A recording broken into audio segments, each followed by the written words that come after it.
फिर से एक बार स्वागत है आप सभी का आपके अपने चैनल साई सर्जा एस्ट्रो वास्तु में। मित्रों, सनातन के बारे में जितना कहे उतना कम है। सनातन की जय जयकार हम जितना गाए उतना कम है। जितना सनातन का हम अपने मुंह से तारीफ करें वो बहुत कम है। सनातन में इतना श्रेष्ठ ज्ञान, इतना श्रेष्ठ जो विषय विचार जीवन के हर अंगों को दिया हुआ है। केवल शास्त्रीय विषयों में नहीं, आध्यात्मिक, मानसिक, मोस्ट ब्यूटीफुल साइकोलॉजी, सब चीज़ें सनातन में आपको मिल जाएंगी। शास्त्र का शास्त्र, आहार का आहार, विज्ञान का विज्ञान, और जो ह्यूमन साइकोलॉजी टेंडेंसी है एक मनुष्य को जीने के लिए जितने भी विषयों की आवश्यकता है उसका पूरा रहस्य सार आपको सनातन में मिल जाएगा। विषय पे आते हैं। हमने जो श्रृंखला शुरू की थी कि प्रश्न आपके और आपके कुंडली के माध्यम से उत्तर हमारे, तो उस सीरीज़ में ये चौथा एपिसोड हम लेके आ रहे हैं। इस कुंडली में जो हमारे पास आई है, तो प्रश्नकर्ता का प्रश्न था कि इनका विवाह कब होगा।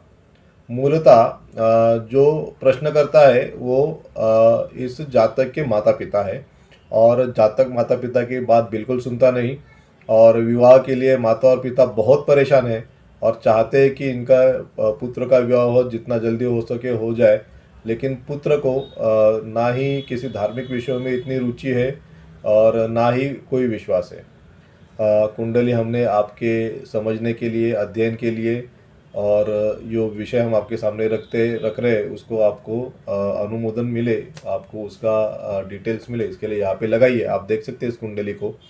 तो कुंडली का अध्ययन हमने किया, और ये कुंडली जो है हमारे बहुत करीबी रिश्तेदार की है। इनको हम जानते हैं बचपन से, तो हर विषय से हम इनके जानकारी रखते हैं। तो कुंडली का जो सत्यता प्रस्थापित करनी है वो तो हमने पहले, जैसे मैंने हर विषय में मैं करता हूँ कि पहले किसी भी कुंडली की सत्यता प्रस्थापित करना, लेकिन इनको हमने अपने सामने बड़े होते हुए देखा है और हर चीज़ से इनके वाकिफ़ है, तो हमको इनकी कुंडली में ज़्यादा रिसर्च नहीं करना पड़ा। तो ये कुंडली हमारे हिसाब से पूर्णतया योग्य है। और इस कुंडली का अध्ययन करने से हमें पता चला, अगर आप इस कुंडली को देख सकते हैं, तो शनि वक्री होके द्वितीय भाव में है। गुरु, बुध और शुक्र, ये तीन शुभ ग्रह सप्तम भाव में, जहाँ से हम विवाह का विचार करते हैं वहाँ पे बैठे हैं। और मंगल चंद्र अष्टम होने से यहाँ पे एक मांगलिक दोष भी इनका बना है।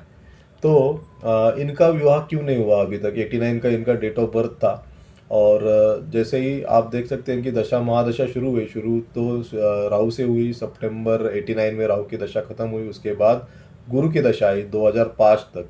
अगर ये थोड़ी दशा 5-6 साल 10 साल थोड़ी आगे रहती तो शायद उस दशा में इनका विवाह हो जाता। लेकिन तब ये 16 साल के थे जब इनके गुरु की महादशा खत्म हुई। उसके बाद शनि जो इनके कुंडली में वक्री है, उनकी महादशा शुरू हुई। हमने बहुत सी कुंडलियों में देखा है जहाँ पे शनि वक्री होता है और खासकर वो द्वितीय भाव में है, तो ये किसी के सुनते नहीं, अपने माता पिता का, परिवार वालों का आदर नहीं करते, इनकी बात नहीं समझते, इनका दर्द पीड़ा इनके प्रति जो होता है वो नहीं समझते। और जो भी मैं कहूँ वो पूर्व दिशा, ऐसे विचारों वाले होते, वैसे ही ये जातक है। इनका किसी भी सनातन के विषयों में कर्मकांड है उसके ऊपर कोई भरोसा नहीं होता इनका, और दिखा भी गया है। और शनि की वक्र दृष्टि जो है इनके अष्टम में भी है, जहाँ पे मंगल और चंद्र बैठे हुए हैं। तो अभी क्या होगा, इनका विवाह होगा या नहीं होगा, ये इनके जो माता पिता थे इनका प्रश्न था। इनकी कुंडली का अध्ययन किया, जैसे मैंने कहा कि इनकी शुक्र की शनि की दशा जो 2005 में शुरू हुई थी, वो अभी 2024 में ख़त्म हुई, दिसंबर 2024 प्रिसाइसली। और क्यों नहीं हुई शादी? शनि के अंतर्दशा में तो ये ग्रह तो आए होंगे, गुरु शुक्र बुध जो सप्तम में बैठे हैं, तो उसके अंतर्दशा में तो होना चाहिए था, क्यों नहीं हुआ? जब इनका हम नवमांश देखेंगे तो नवमांश में इनकी कुंभ राशि बनी है, जो शनि की मूल त्रिकोण राशि है, और शनि मूलतः पत्रिका में वक्री है। इसके वजह से इतने सालों में इनकी विवाह है जो है वो नहीं हो पाई। तो अभी हमने प्रिडिक्शन किया इनके लिए, कुछ इनके लिए हमने उपाय किए, वक्री शनि के लिए, कुछ मंगल के लिए, और वहाँ से हमें अपेक्षा है भी, क्योंकि अभी इनकी दिसंबर 2024 से बुध की दशा शुरू हुई, और बुध इनके सप्तम में बैठे हुए जो विवाह का घर है। तो हमें अपेक्षा है कि अगले साल भर तक इनका विवाह निश्चित रूप से होना चाहिए। इनकी जो भारियाँ होंगी वो धार्मिक स्वभाव की रहेंगी, और इनका विवाह होने के बाद इनको अच्छा धन प्राप्त भी हो सकता है।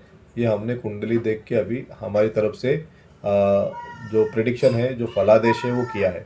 अभी देखते हैं आने वाले समय में हमारे प्रिय रिश्तेदार है, तो हमें डेली इनका अपडेट्स रहता है, तो हमें पता चलेगा कि हमारा प्रिडिक्शन कितना सही और कितना गलत होता है। ना हम हमारी सही चीज़ आप तक लाने की या ना हम हमारी गलत चीज़ छुपाने की कोई कोशिश करेंगे।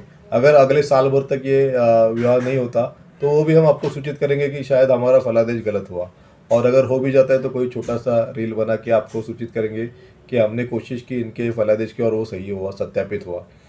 तो बने रहिए, देखिए हमारा चैनल, और हमारे जो प्रिडिक्शन है कि वो आपको सही या गलत जो भी हमारा प्रिडिक्शन होता है, हम पूरी सत्यता से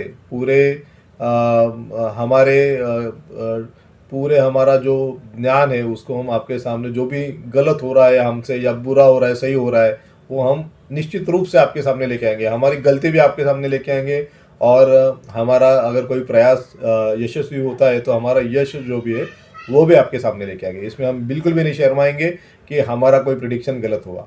हमारे लिए भी वो एक सीख होगी, हमारी गलती से हम सीखेंगे, और भी हमारे जो इस शास्त्रीय जो ज्ञान है सनातन का, उसको ग्रहण करने के लिए और अंदर तक झाँकेंगे, देखेंगे हमारी कहाँ गलती हो रही है, और हम आपके सामने हमारी गलती प्रकट भी करेंगे। तो बने रहिए हमारे चैनल में और देखिए कि किस सच्चे तरीके से हम हमारा झूठ और हमारा गलत और हमारा सच भी आपके सामने लेके आएंगे और आपको दिखाएंगे।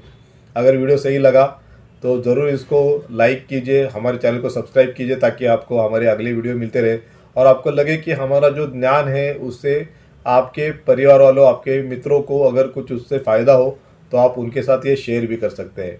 आपका हर तरह से आभार। आपका ईश्वर को हम प्रार्थना करते हैं कि जो भी अभी दर्शक हमें देख रहे हैं उनको अपने जीवन में यश, ऐश्वर्य, समृद्धि, कीर्ति मिले, किसी भी तरह का दुख क्लेश उनके जीवन में ना रहे। इतना कह के आज के वीडियो यहाँ पे समाप्त करता हूँ।